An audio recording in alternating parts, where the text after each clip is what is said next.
In this video, you're going to see step-by-step on a creative deal. This is a subject to turning into a creative financing deal. I'm going to walk through the financials. I'm going to walk through how I did it. This deal actually had over $100,000 worth of profit on both sides. So I'm going to show you exactly how I worked this deal out with Celeste at 3115 Skyview property. It was 2 properties. So I'm actually going to walk through this. I want to make sure I'm taking notes so I don't mess up anything at all. So this was a hybrid structured deal. So get your pen and paper out. So here we go. And this is a deal that you can do as well. So if you don't know me, my name is Franklin Cruz. I'm a real estate developer. I've been on the front page of newspaper before on my development. And one of the coolest things I've done was take one house to 41 houses on 9 acres, sold it to KB Homes. Then they named the street right after my family, which is Cruz Court. Really cool. First house was 7187 Cruz Court, and I've won some awards as well. But let's jump right into it. So here is the actual terms of the deal. And so I use a simple 3-page contract. So what you want to do, just want to right off the rip, is you want to keep everything simple. Use a 3-page contract if you can. All right. So that's step 1. The other item that you want to do is you want to actually understand what is the seller going by. Another rule I have is you want to actually have, when you're taking the phone call, you want to go from phone call directly to filling out certain questions. You're asking her these open-ended questions to see, are they ready to sign if you give them the numbers that they're willing to take right now? You know, are they willing to sign today? If they are not, do not schedule the appointment. 99% of the time, if they're not willing to sign, don't do the deal yet. And so the other thing is, once you're scheduling that, now what you're doing is you have to set up, I call these checkpoints. They're real estate checkpoints. So now I'm going from the seller called me, just like Celeste. So Celeste gave me a call. She said, I'm interested in selling the property. I said, perfect. I asked her some questions. Once those questions go from one checkpoint, now the next checkpoint is I realized that she was ready to sell the property if we came up with a number that she wanted. She had one property at 3115 Skyview. Needed a lot of work, but it was a manufactured home on the water. Very cool, right? So then you want to ask them, hey, if you were a general contractor, what kind of things would you do to the property? That opens your eyes on figuring out before you get there what needs to get done to the property. And so they actually, 9 times out of 10, a seller is going to tell you that, which is great. Then what happens is now you're still fielding information, gathering it. Once I gather the information, once I gather that info, I'm setting up the appointment. Now I'm setting up the appointment, but before that, I have to do my comps. So I actually make sure that once I'm doing my comps, and again, comps there's a specific checkpoint on that too. I'm not going to go over that. But once I had the comps, now I print out the comps to show her proof. Hey, I did my homework. So make sure that you are showing proof for credibility purposes to bring to sellers right now. There is still a ton of good deals out there when it comes down to sellers because they have land. There's a lot of opportunities to actually create deals. And so right now people are very open-minded. So if the numbers make sense, this is the opportunity for you. Now, right when I got to the property, I actually reviewed everything around the property. So the first thing you want to do is walk through the property. You actually want to have a checklist, which I have that as well. And you're going by from the exterior to the interior, seeing the property, checking out the roof. You have to act like you're the inspector and you're starting to decrease the value of the property between the items that need to get done on the property. This is all going to help on structuring your deal, period. So right when that occurred, now what I'm doing is I'm gathering all the information. I'm going through my checklist, my checkpoint, like I'm the actual inspector of the property, going from the exterior to the interior. Now we're what I call the kitchen table. So now we transition. Hey, I think I got all the information. Now we're transitioning to boom, now we're going over the contract. So now that we went over the contract, now what we're gonna do is this.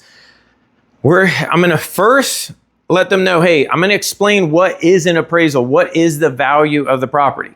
So once I explain what is the value of the property, because I have the appraisal minus all the repairs, now I'm going over, okay, now we're gonna do what I call the fast, slow, creative solution, right? So I'm gonna come up with what is the goal of the seller, what are the facts of the deal, and what's a fast, slow, creative solution. My goal is always to create a win-win with integrity, period, with all sellers. There's no exception to it. So now that I have that complete, now what I wanna do is we're fielding out, now on Celeste, she chose the actual creative financing deal, right? So I said, look, I need to find out what she wants to do. So she wanted to sell her property for $80,000, okay? And I said, look, you own it free and clear, correct? That was a part of the facts. Do you have a mortgage on the property? She said, yes. I said, awesome. Now, mind me, when she's having this conversation, she's like, you know, honey, I want to bring up something to you after we do this. And I was like, all right, now wait until the end of the video. You'll like what I have to say. So anyway, so we're talking about it. And then I said, all right, let's structure this way. And this is exactly how I structured this deal. This is why I call it a subject to creative deal. So the way I structured it was really simple. And you want to do this, handwrite it. Do not get too crazy about this. I've done over 107 seller transactions. And to me, this is the best route to go. Find out what their goals. If they're willing to hold paper, you just say, look, what do you need right now? And that's why I asked her. She's like, I need $10,000 like now. I was like, all right, what if I gave you $10,000 in the next 30 days? And then what I can actually do is I can create a structure that you need another $10,000, probably another 30 days. And then let me rehab the property. And then you could hold the note. And then at the end of the rehab, I'll pay you off on the note. She loved that structure. I said, okay, no problem at all. So that's exactly what we're going to do. So now it relieves me. From actually saying, okay, what deal do you have? You want 10,000 and then 10,000 30 days from now, you need 2 payments of 10 grand. I got that. And you're willing to hold the note. So the positive is I don't have to come up with all the money right off the rip. I can actually put it back into the property, rehab the property, and I should be good to go, right? And so right when we're actually signing this deal, so Celeste signed a deal, right when she signed the deal, then she says, now this is the important part. This is why I always do all my deals face-to-face, and you want to evaluate the property. So many wholesalers lose a crap load of money because they're not going to the property and meeting these people. If you want to stay in the game long-term, and I've been doing this for 20 plus years now, you actually want to meet people, period. You want to see people in your community. You want to dominate your 3 zip code radius, period. You want to know exactly what your area is. So anyway, so right after, she's like, honey, I got another property I want to talk to you about. I was like, oh, really? Literally down the street. She owned it free and clear. And I said, hey, would you be open to possibly doing the same kind of deal? I'll check it out right now. So literally, we did go. I went and checked it out, and we structured the exact same type of deal. It was a win-win scenario. It was 3043 Siegel. And gave her some money now. She held a little bit of the note. I mean, that was the deal. That's what you want. You want to create something in a sense of with a seller that it is a win-win scenario. And in this market right now, that is 100% key, period. You want to be creative, and sellers are more creative right now dealing with subject to and creative financing to make sure it's a win-win for all parties right now. So these are the kind of things that really are important, but you've got to understand the framework on how to create that kind of structure. And so I always look at the framework, and I'm looking at my notes right now because this is a framework I created. Just remember, a creative deal is something that's just outside the box. So if you want to do more deals like this, just FYI, I do a 2-day workshop here in my office that you have to apply for. And here is basically my outrageous offer, okay? So again, I've done this quite a bit. And my offer to you is this: if you come to the 2-day, right? Obviously, you're going to come to the 2-day. If you get approved for it, any kind of deal, if I cannot add at least $10,000 worth of value on your current deal, period, on any deals that you're working, at least $10,000 worth of value, I'm going to refund you exactly what you paid, plus give you a check for 10 grand. And you still walk away with 600 pages of my playbook of all the transactions I've actually done, from multi-million-dollar deals, little deals, creative deals. You actually get a copy of these, and I walk you through how to structure it. So test me on this, prove me wrong on this. So if you apply for it again and you come down and you actually come down to my office, if I can't add at least $10,000 worth of value, you get a full refund. You keep the book, which actually cost me a couple $100 each book to create.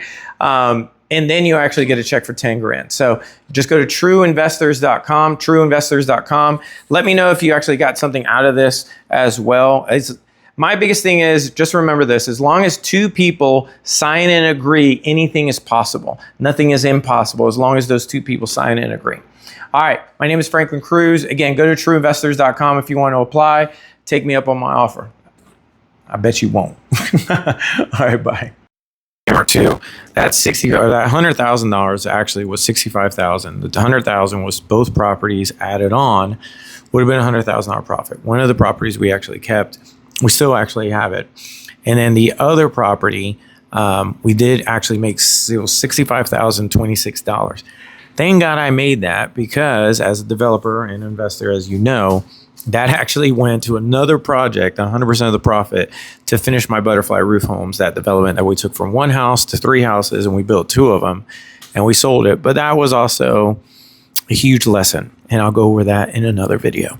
Anyway, if you still want to take me up on my offer, is this: go to trueinvestors.com, do the 2-day workshop. And then if I cannot add at least $10,000 worth of value on your deal, period, you get a 100% refund, and I give you 10 grand. And you keep the workbook as well, which is a 600-page playbook. So, all right, bye.